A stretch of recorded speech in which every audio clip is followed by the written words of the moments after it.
بسم الله والصلاة والسلام على رسول الله صلى الله عليه وسلم. من أخبار بعثة النادي الأهلي إن البعثة سافرت امبارح إلى جنوب أفريقيا ووصلت فجر اليوم بسلامة الله.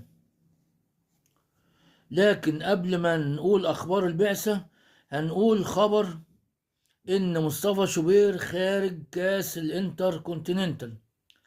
في إشاعة طلعت عن وجود خلافات بين محمد الشناوي ومصطفى شوبير، بإن الشناوي لا ما يجلس دكة لشوبير لما شوبير يلعب، والعكس بالعكس ان شوبير مش هيكون على الدكة لو الشناوي هيلعب. دي الإشاعة اللي طلعت.